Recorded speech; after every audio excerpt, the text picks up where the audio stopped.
Hey, everybody, welcome to Rush Fans, episode 274 of Rush Roundtable. We are picking back up and continuing with our discussion of snakes and arrows. And for this episode, we're going to do the Bravest Face. I want to introduce the panel. We have Jim Benner, Paul Creme, Randy Mack, and Ralph Verpagel, and me, Susan B. Anthony. Why am I Susan B. Anthony? Ryan Murphy, I'm sorry, I've got to do this to you. The other day in a text conversation, Ryan Murphy said that with my hair getting longer, he felt, let me do a little share here. He shared, oh, where's the, This should be good. he It is. shared this picture of me, okay, and turtleneck and everything, and decided that because of that, I looked like Susan B. Anthony. And he's not entirely wrong. I think I look more like, see, I didn't tell the guys this. Jim knew because he was part of the text conversation. Yeah, it Um, was. Yeah. but, valid, but I think actually I look more like Johnny Fever from WKRP in Cincinnati, near where Yes. Oh, I good grew call. up. But There we especially, go. I see it for sure. man, The I dude. abide. The dude. Yeah. Yeah. Dude. So There you Ryan go. Murphy, go to hell. I love you. And I Yeah. believe Suck on Eric that. Eric was party to this conversation and agreed with Ryan Murphy. So, Oh, well, Eric also doesn't like test for echo, so I don't know. I don't know. you Sorry, know, man. Sorry, it's Eric. it's it's the young people today, The And Eric, don't youngins. get offended. Anybody under 40 is young to me. Um, Yeah. This is true. I'd say you look more like Donna Halper than you do Susan Anthony, but now, Oh, see, that is the best compliment, That's a good one. dude, That's could get. good. And Donna, we love you Yeah. if you're watching. We do love Donna. Donna Yes, is so she's so nice. She's such a it's a real person, nice, cool person. Yeah. for all her accomplishments and everything she knows. We love Donna. So, Yep. anyway, enough All shenanigans right. for now. We're gonna get to this. So anyway, as always, hope you like our content. Share it with your friends. Share it on your social media. Subscribe. Give us a tip if you can on Kofi. We really appreciate that. You can see the link in the description. Check out our merch and everything else. Look at our sponsors because, as all of you know, if you have a podcast or a YouTube channel, these things help perpetuate good things and rush for good things. So, without further ado, I'll read just a little bit here and then turn it over to this awesome panel and see where we go tonight with the bravest face. Begins, chorus one. I love this. Though we might have precious little, it's still precious. I like that, verse one. I like that song about this wonderful world. It's got a sunny point of view. And sometimes I feel it's true, at least for a few of us. I like that world. It makes a wonderful song. There's a darker point of view, but sadly just as true for so many among us. Gentlemen. Yeah. Even before the lyrics start, when the music starts, I really like how it comes in heavy. And then after a little bit, it kind of goes, kind of quiet. And it's kind of does that ebb and flow throughout the song, which I think is really good. It's a nice contradiction from a musical perspective, and we're also going to talk about contradiction on Neil's lyrical perspective, or like a duality, or whatever you want to call it. But I love that very first line, though we might have precious little, it's still precious. I mean, like no matter what you have that is your own, it is really, really special to you. That's what I get out of that. That's one of my favorite lines in this song, and maybe one of my favorite lyrics from Neil. I don't know. I've got probably like 12 favorite lyrics, but It's easy to do. yes, it is. Randy, you are muted, my friend.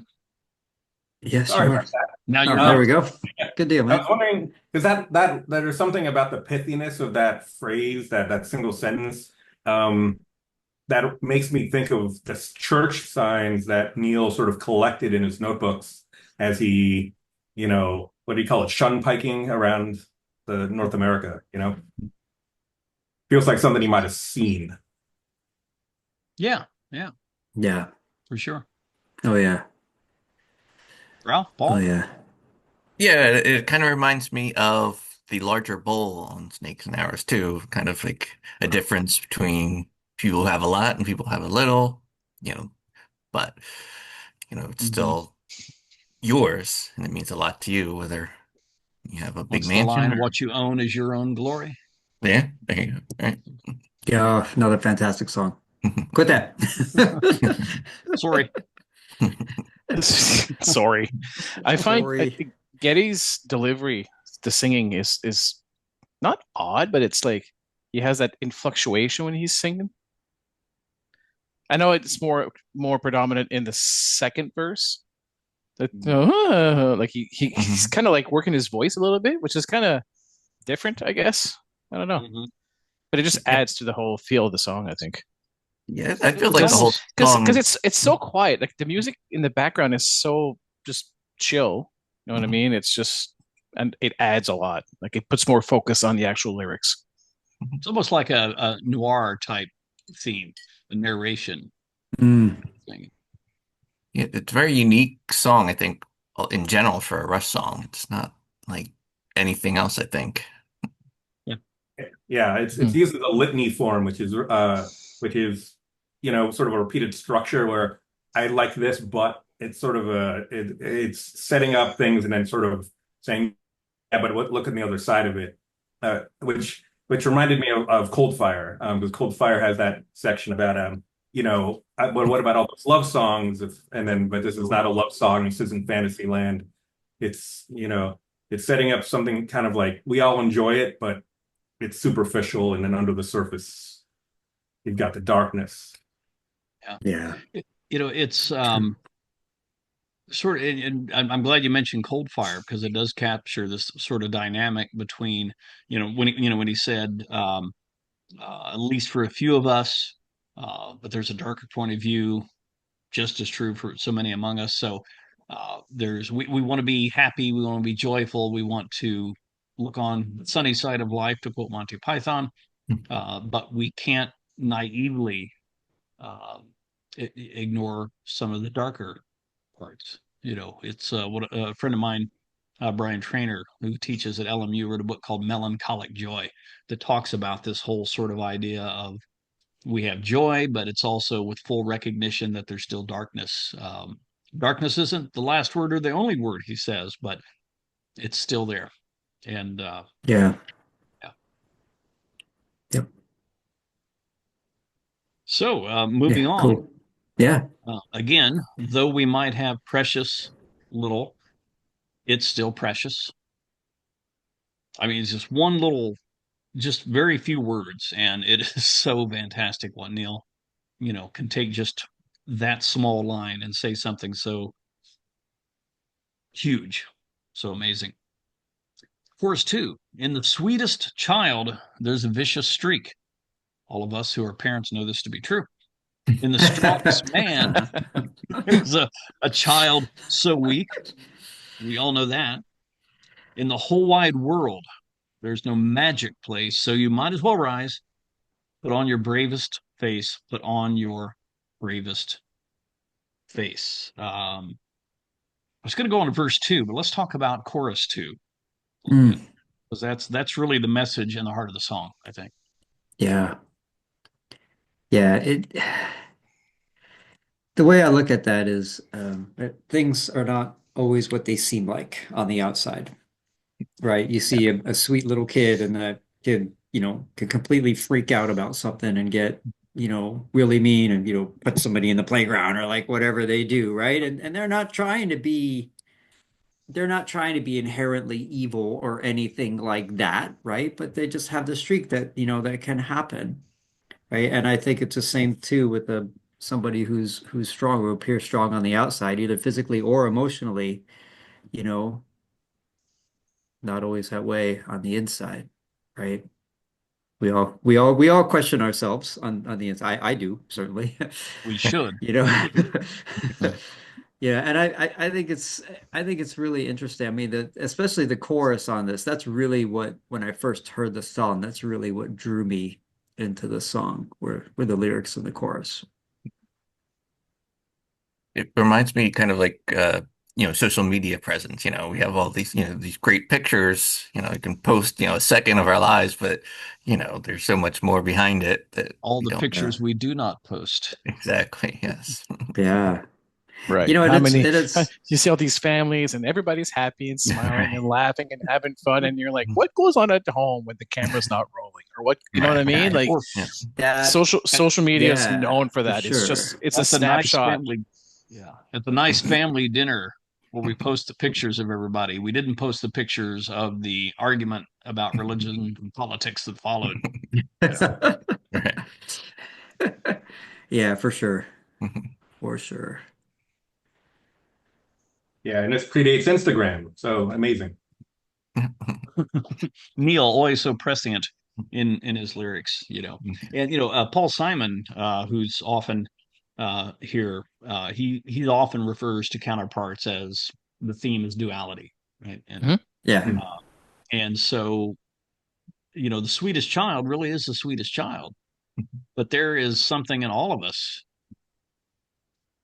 that's the other side of that coin. And one thing about this particular record, um, I have the benefit of a friend What who is is a that? Jungian psychoanalyst, so I've been exposed to a lot of Jungian archetypes and things like that. And I don't know how much Neil read of that. I mean, he read almost everything it seems like.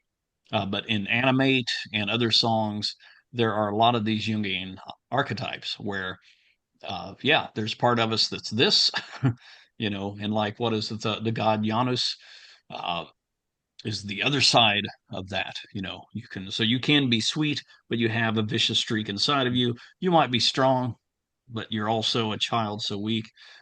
So there's this constant struggle and tension between these aspects of our personalities, our Hmm. alter egos, our alter image, again, going back to animate, but what are you going to do?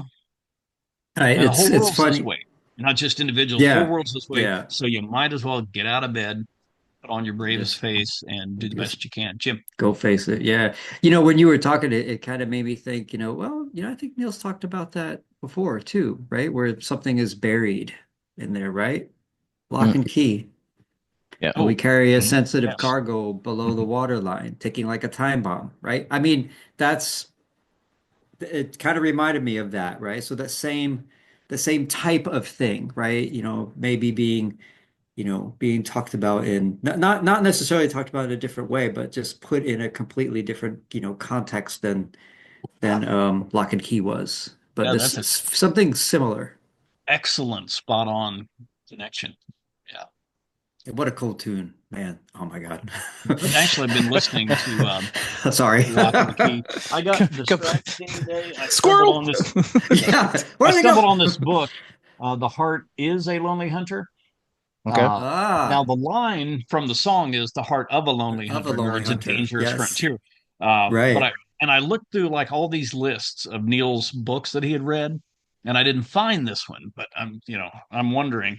And then squirrel again. I started looking up this author's other books, and it's like, oh, this is another person I need to read everything. Yeah. Um, Wow. but All Cool. anyway, right. I Yeah. digress. Anybody else before we move on? Can I just do a quick tribute to Alex Lifeson? He's Yeah. we all talk about him as an underrated genius, of course, and he's all of that. But this looking at the music of the song made me kind of really stand back and go, wow. Like as much as I love him, like this is the only Rush song I know of in three different tunings. The opening is in a drop D, and then that weird acoustic, that kind of squeaky acoustic thing that comes in and with the whole band sitting out is a G minor open tuning, kind of like it's not it's I've never even a G minor. An open G is like a thing, but an open G minor is a totally crazy idea. And it moves the song goes from basically G major to G minor, which is a totally weird thing. And then the chords he's playing aren't real chords; they're just like jazzy note clusters. They're just tritones and dissonances with a lot of repeated notes in the thing. And then Geddy plays the chords in the on the bass line. He sort of maps them out, but he's very coy about it. And so the whole song is moving through these extremely unlikely key changes. And through multiple tunings, because when we get to the chorus, that great chorus, it's in standard tuning again. So drop D to open G minor to standard and back and forth.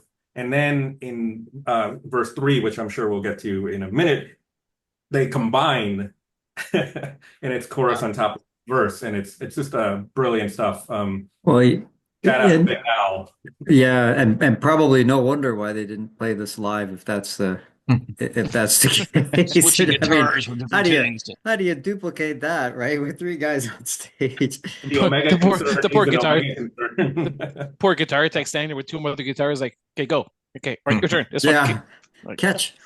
It's like the Yeah, different like a juggle. tunings almost kind of capture the theme of the song, right? You have different moods and switching back and forth, uh, all that, and that's brilliant. Now, as far as Al being like this underrated guitarist, that's only seems like in pop He, culture, right? Right. Or if you're not, yeah, super, if you're not Eddie Van Halen or Dimebag Darrell, which were innovative, some of the best guitarists ever, but yeah, that kind of playing just kind of captured the popular, attention and attraction.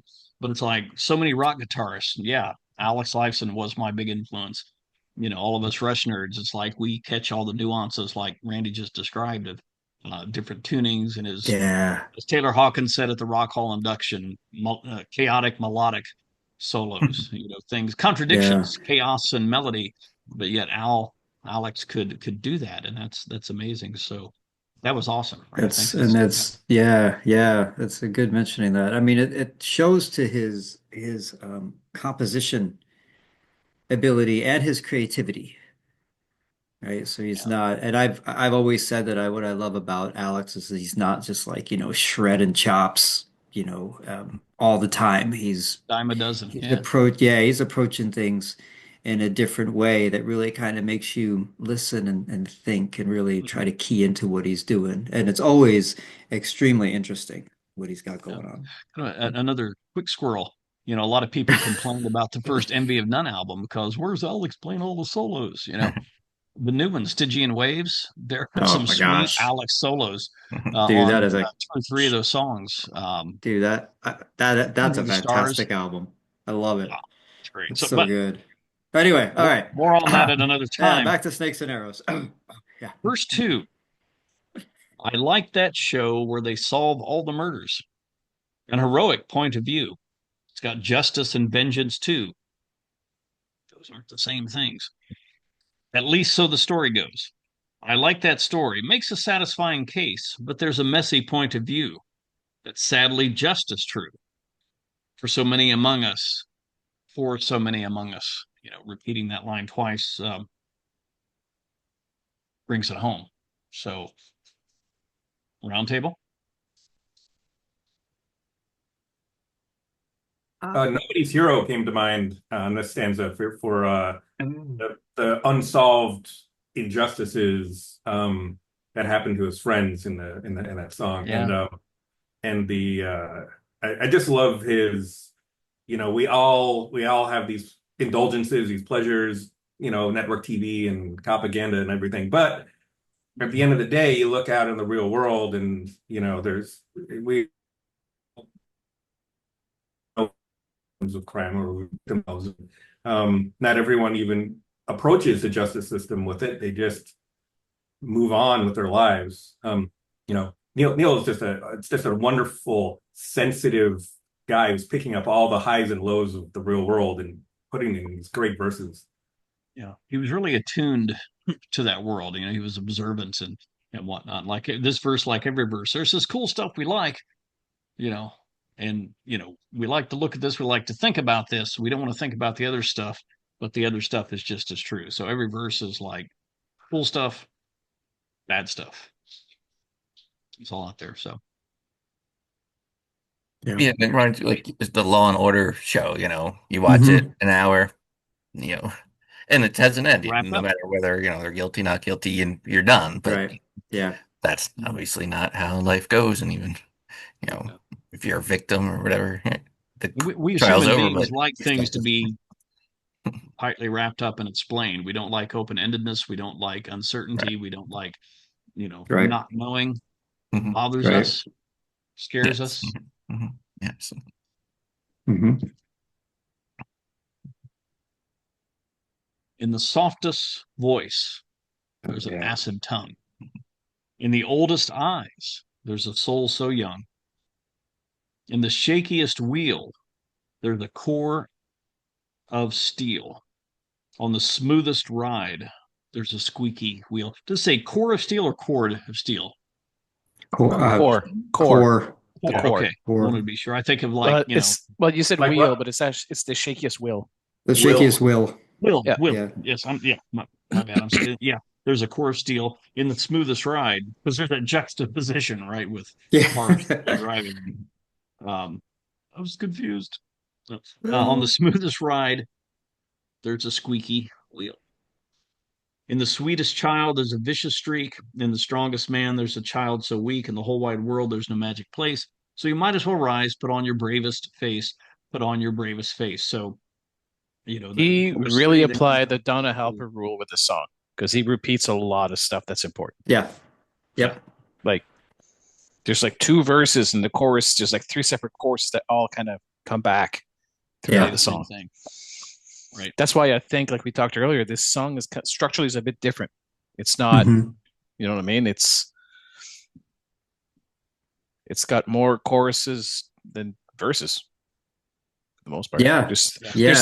there's three separate Good choruses and point. there's two verses. Yeah. Only Neil That's could pull true. that off. Yeah. That's true. That's true. It's And then almost like Alice, and then somebody. there's a solo in the middle somewhere. Just throw it in there Yeah. somewhere, guys. Come on, let's Yeah. figure it Well, out. actually, the solo is right now. That's the next part. Yeah. Um, and I But was thinking as Randy was describing all the different key change or different tunings rather. Hmm. I'm a guitar player, mediocre at best. Um, and anything other than standard tuning, I have no idea where I'm at. You know, so I'm a very basics guy. Yeah. And Alex's solos, I listen to and I listen to it. It's like, how do you do that? How do you do that? And so, anybody got any comments, Randy or others on Man. that solo?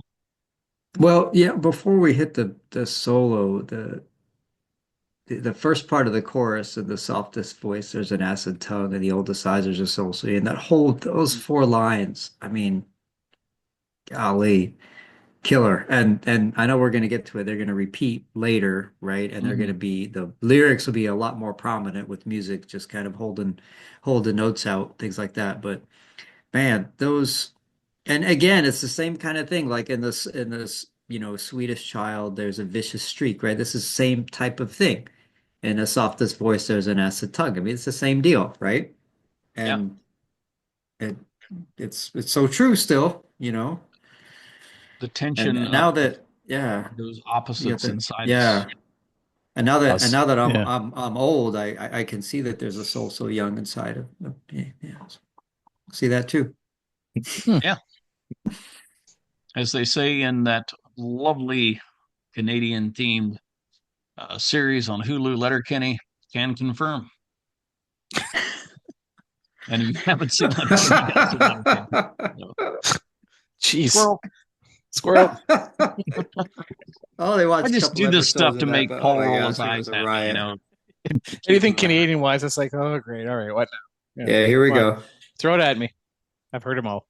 And another note for love of this section.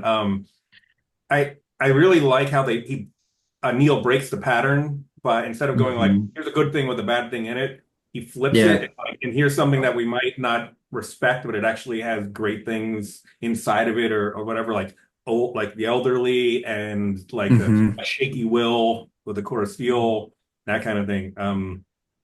It shows that even though it's full of dichotomies, it's a very balanced set of dichotomies. Yeah. Yep. Well, Yeah, my cool. kids were young, I would say. What about my one son? He's the sweetest kid, except when he's not. You know? Yeah. That's Sounds about right. yeah, right. Yeah. Yeah, yeah, right. Yep, that's how it is. Okay. Still got a lot to get through. Any comments Oh, on the solo, and then we'll jump back yeah, in. let's do solo And the comments. There's rest a was a lot lot of of the repetition, so we'll it's a be lot able of to just to kind of repetition. go a lot I over don't that. think we Yeah. can. Which Donna Halper rule, right? Yeah. But the solo, I love the solo because structurally it's really it's a very unique thing for a Rush song. Rush solos tend to be like their own kind of standalone sections where you can really feel when they end and really feel when they begin. And this Mhm. one goes like right into the sort of stanza figure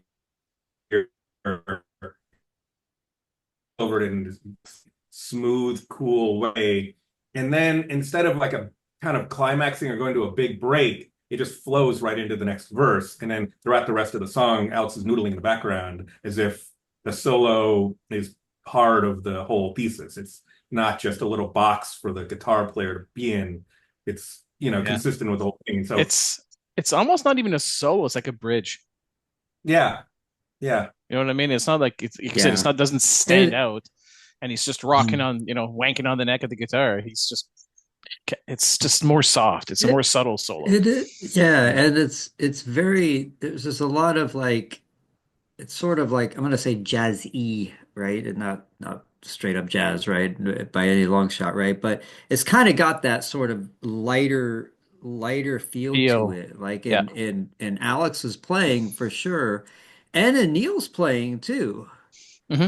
For both of them, yeah, even with the drum fills that Neil does. I mean, I can still hear that influence that he took up before Test for Echo and studying with Freddie Gruber, and I could still hear those type of fills, that he's doing there. All the while it's like, Getty is holding that foundation.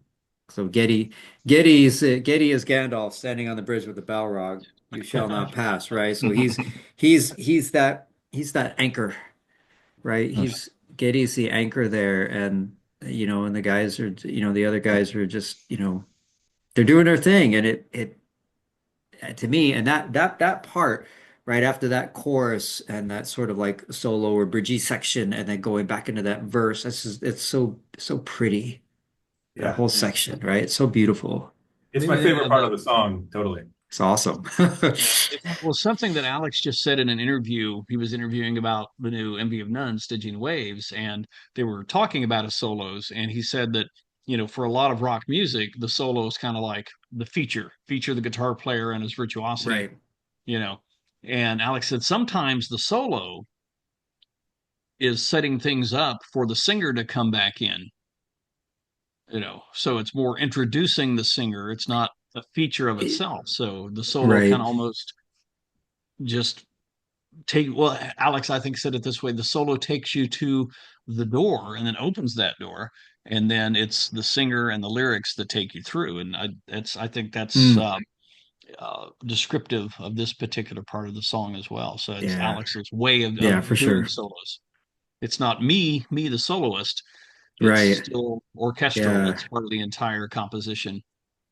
Yeah, and that's like one thing that I love about Rush in general, that, even though all three members were virtuosos on their instrument, very talented, fantastic songwriters, and they gelled together and they played together, none of them seemed to be like hey, look at me. Look what I can do, right? It's all just, It's okay, like they how does almost didn't this. have to.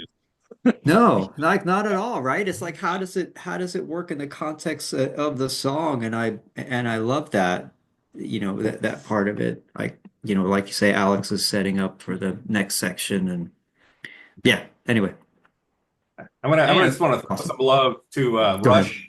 Rush in second gear is like some of my favorite Rush ever. Like they have such great use of like those high fifth gear dynamics with like the bombast, but when they want to settle into a just a nice pocket and Oh just run, yeah.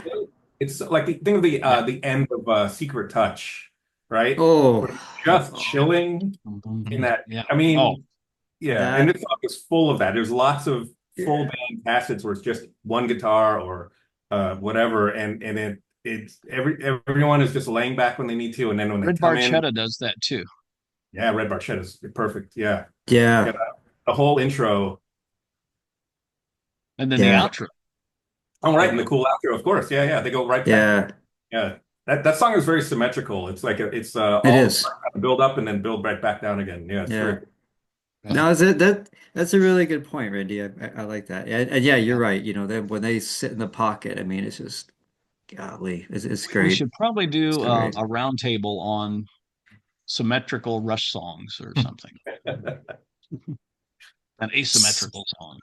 or like Neil Peart pocket player. Single groove Rush songs.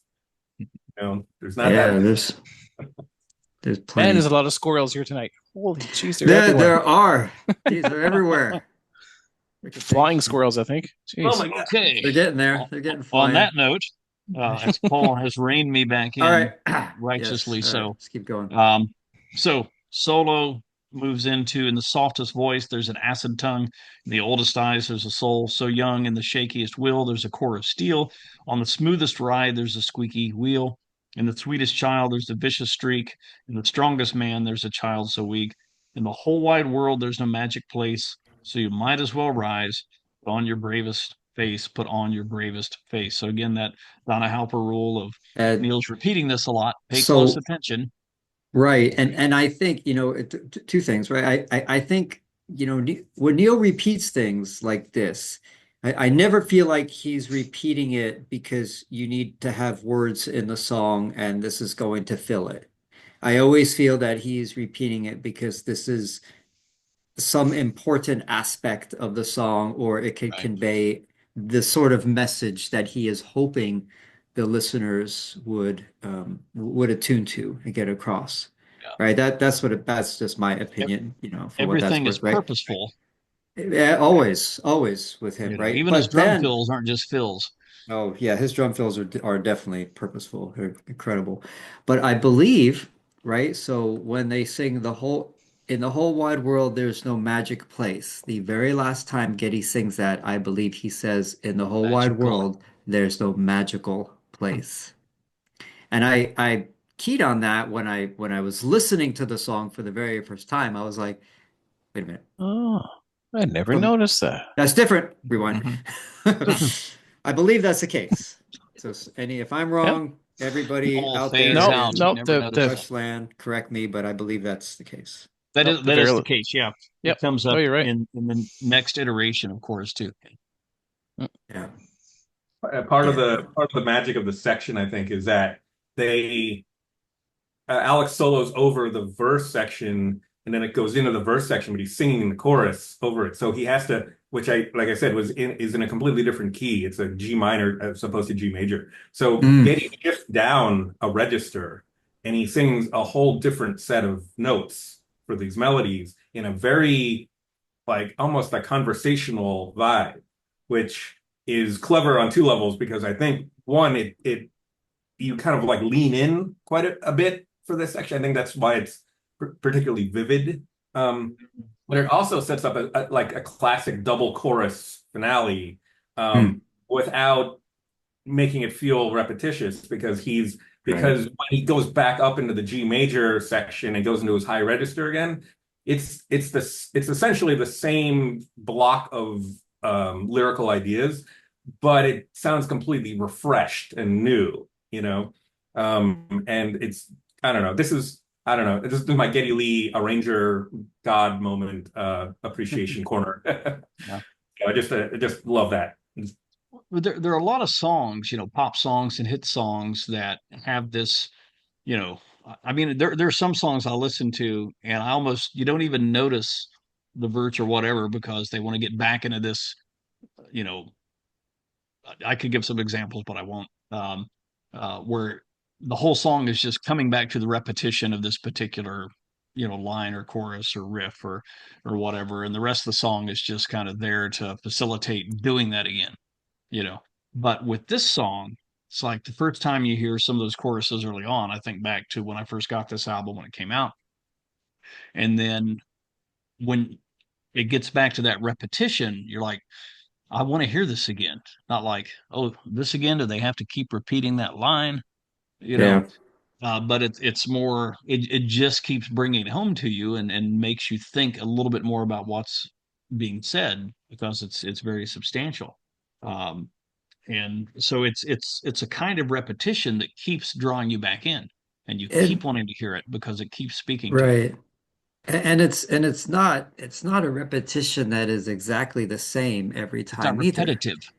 Right. Well, like when Alex is coming out of that solo or the bridge or whatever we call it, right? And Getty's singing in the softest voice, there's an acid tongue. Everything's nice and quiet, and Getty's, is even singing nice and quietly in the song.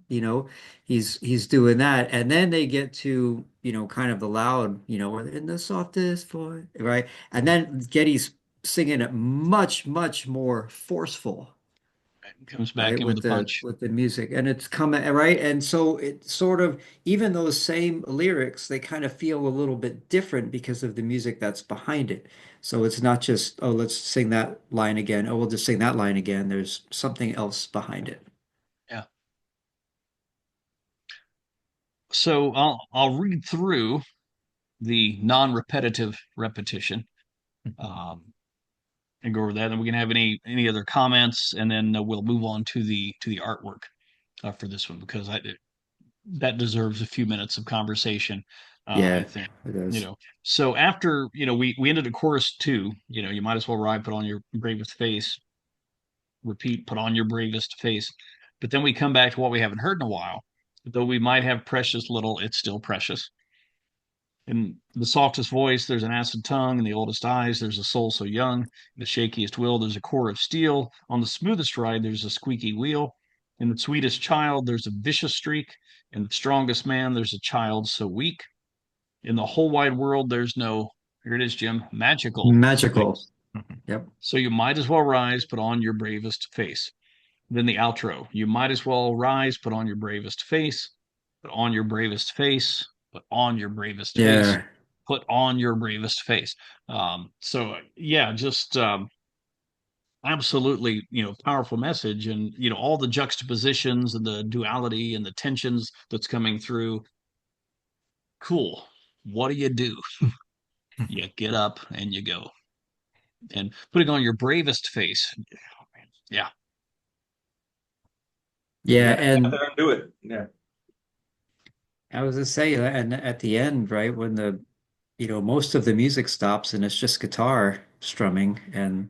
Geddy's like, "Put on your bravest face," and he repeats that line a couple more times or so. So it's really kind of interesting how it ends that way.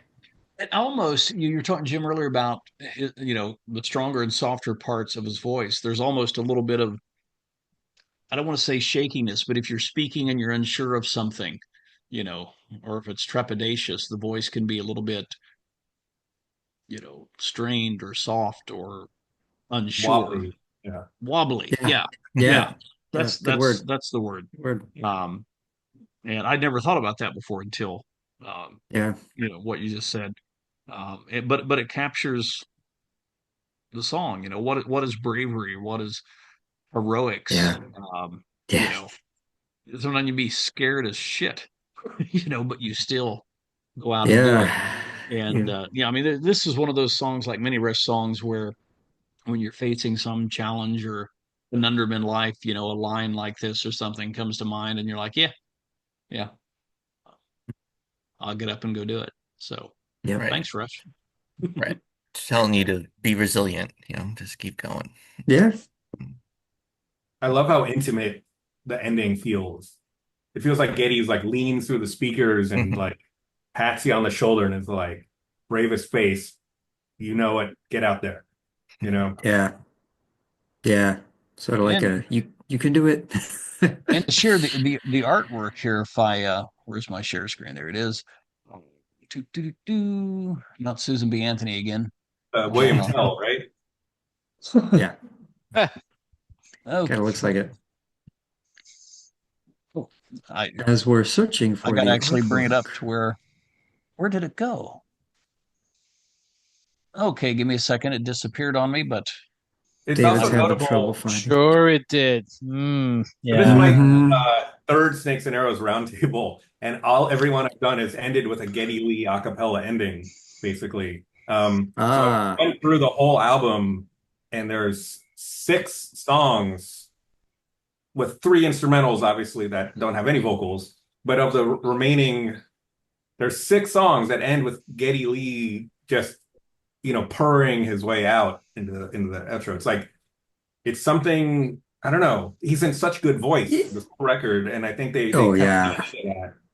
I wonder if that was a Nick His, Masculinit's kind of suggestion or something. I, Mhm. you know, You it. know what? More than Uh, likely, because I mean, Rush traditionally just kind of fades out songs. It's hard. It's rare that they had a cold end to a song. yeah, Oh, there's the image. There it there is, we yeah. go. And wanted to make I Look had at it that. bigger before, but uh, the one thing that struck me about this is the bravest face. If that's the bravest one he's got, it's not really brave. Uh, but yet still, you know, there with the apple on the head and the arrows. And comments. Uh, I don't know if I was standing there with an apple on my head, blindfolded, and people was shooting bow and was shooting arrows at me, I would. Well, besides the fact that I would be scared out of my wits, if I was to stand there, I would consider it quite brave. Yeah. Yes. Or I would run away, which is most likely what would happen, is I would just run away. Well, it's interesting that this speaks to one of the themes of Pierce's like later works, was that he was very interested in the edges of our ability to control the world and what happens to us. And there's so many factors outside of our control, which I think probably starts with Roll the Bones and then just gets more prominent over the course of his final records. The idea of comparing going out into the world to the William Tell kid, or wait, is this from the Hunger Games? I'm not sure. I Just don't joking. I don't think so. Just a joke. But basically, like the idea that being tied to a tree blindfolded is essentially how we go through life, because you never know if those arrows are going to hit you or miss you. Right. Metaphorically, obviously, is a really interesting. I mean, it's a darkly comic sort of Yeah. take on it, which I think is the point of the graphic. Yeah. Um, Yeah, because Because notice the arrows miss the apple. Like the whole point is to shoot the apple, and they've missed already a couple of times. So that kid's got to be sweating a little bit. so you think Yeah. about it. If you're at a circus or whatever, where like somebody's on the wheel spinning and the knife throwers throwing knives or things like that, it's well orchestrated, even though it's still scary if you're tied to the tree or spinning on the wheel. There's a certain amount of professionalism, and this is going to work out fine. But Maybe. in Yeah. Hopefully. turn of the theme of this song, this is not a well orchestrated circus show. You know, it's life, and hence missing the apple. And luckily, you don't get hit. Um, yeah, you don't have a professional knife thrower or archer doing this. It's just life, and it's uncertain and it's chaotic. So you Yep. put on your bravest face. Yeah. Yep. Yeah. It's cool. It's a cool piece of artwork for Yeah. sure. So It's the way the big wheel spins. Is that what you're saying? it's the way the big wheel spins. There, see, it doesn't matter what the topic is. There's a Rush lyric and multiple ones that you can Yep. always think of. Yeah. So, Yes, there is. shall we go round the round table for any final comments? Jim? Um, yeah, I don't think I can say any more than what I've said. This is a fantastic song. It remains one of my favorites on this album, Yeah. along with by 4 others. And the whole catalog. Yeah. And the whole catalog. Yeah, that's a good catalog too. Yeah. Oh, Oh, I don't have much more to add than what everybody else has already thrown in there. So it's a good song. It's a great song. I'm Yeah. surprised. I'm surprised kind of low in the order on the album, but Yeah. there's a Yeah. there's a method to Towards their the end. madness. yeah. Yeah. Anything from Ralph? Yeah, I think it's obviously a great song, very personal and fully Mhm. inspiring. Sir Randy.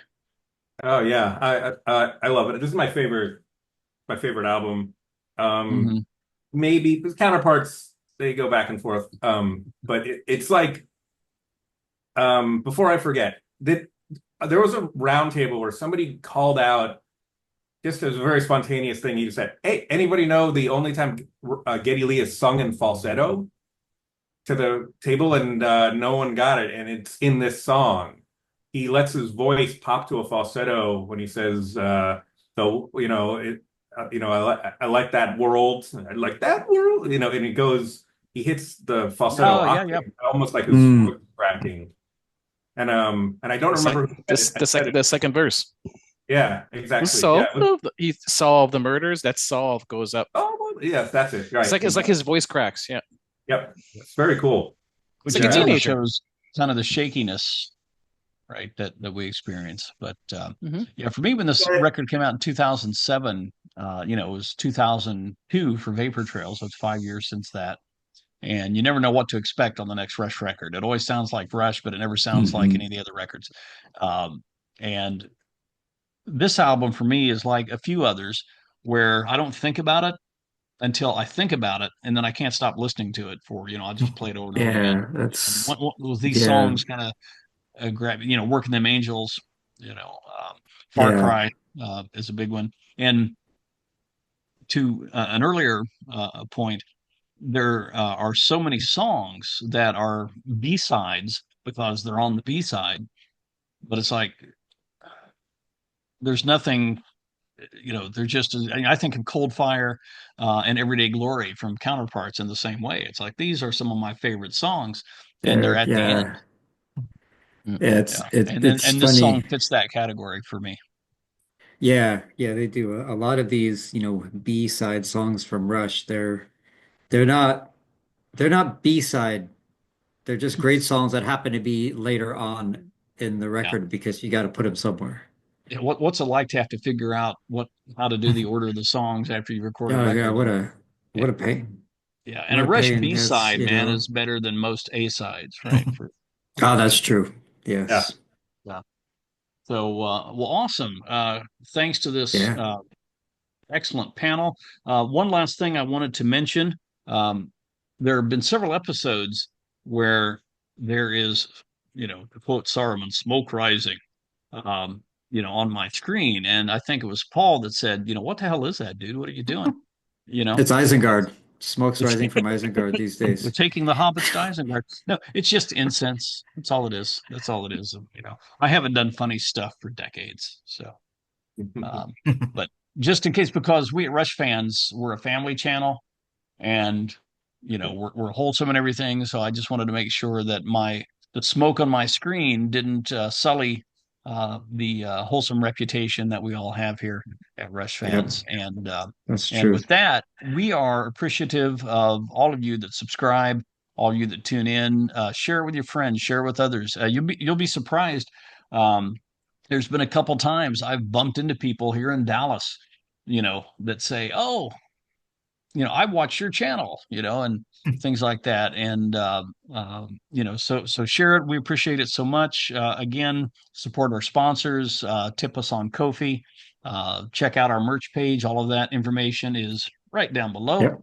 Well, there. And we're got a couple more from Snakes and Arrows, a few more, I think, and then gosh, Clockwork Angels. We'll be moving on to that. Oof. And wow, Wow. that's going to be. We might have to do like 2 to 3 Just a month episodes of the per garden. song. Oh, the garden, yeah, that's going to be like its own Oh year. my gosh. Yeah. Wow. Yeah, there Yeah, may it be will. tears here Yeah, there will. in the There will. strongest people. Sometimes we weepy. Uh, you Yep, know, for sure. at during when they played the garden on the tour, I just I looked at Oh I've got this God. friend. He's a bass player. He's a huge guy. He knows martial arts, and we both looked at each other. That sort of thing. So it's great stuff, and we love it. And again, we appreciate you. And until next time, everybody take care and be good to yourselves. Be good to one another. Get And ready Shout to out to stay. Paul Simon. we love Paul. We miss you on this one, Paul. And we'll see everybody again soon. Thank you so much.